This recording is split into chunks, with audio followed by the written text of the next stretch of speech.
finally got a kid-free evening after a busy week, and I decided to take it upon myself to clean the house. I've kind of been slacking in the housekeeping department, y'all. I feel like it's just been go the last couple days, but I finally have some time, so come clean my house with me. I made my daughter these super cute polymer clay magnets earlier. I've been seeing so many TikToks about them recently, and I was feeling crafty, so why not? I really didn't expect them to be as easy to make as they were. I guess mine were just simple, but I still had fun regardless. Here they are up close. I feel like sometimes as moms, we kind of just forget to do things for ourselves. So every now and then I like to get creative and just have a little bit of me time, you know? I know personally from my experience, I sort of lost myself in motherhood. I kind of just forgot who I was. But as time has passed, I've realized that it is okay to do things for yourself. You absolutely cannot pour from an empty cup. So never feel bad about taking a break. Y'all, this stuff in my cabinet is holding on for dear life. Look, we're tied on storage, so I had to pack that stuff in there. When you live in an apartment, you have to get creative. Apartment living is not for the weak, y'all. The oven finally preheated, so I popped these bad boys in there. I baked them at 275 for 15 minutes, so guess we shall see how they turn out.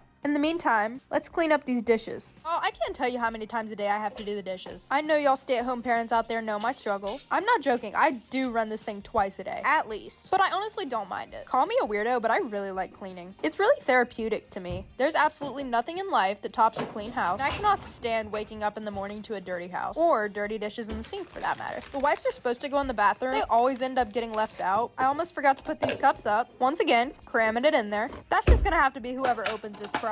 And finally, now that my kitchen is clean, we can move on to the living room.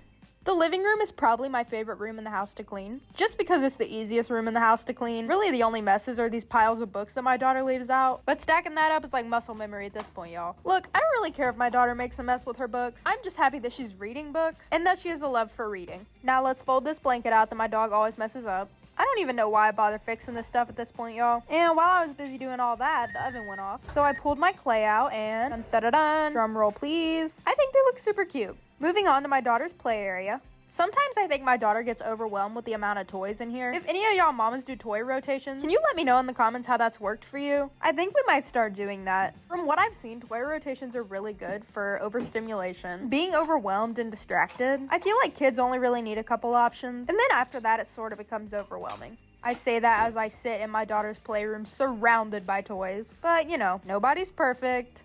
Y'all, I need to go to Walmart and get some of those rug stoppers, because I cannot tell y'all how much this thing moves throughout the day. I folded up my daughter's blankets. I'm so happy she's finally sleeping in her own bed, y'all. Y'all don't understand what an accomplishment that is for us. Anyway, thank you for watching. See you guys later. Bye.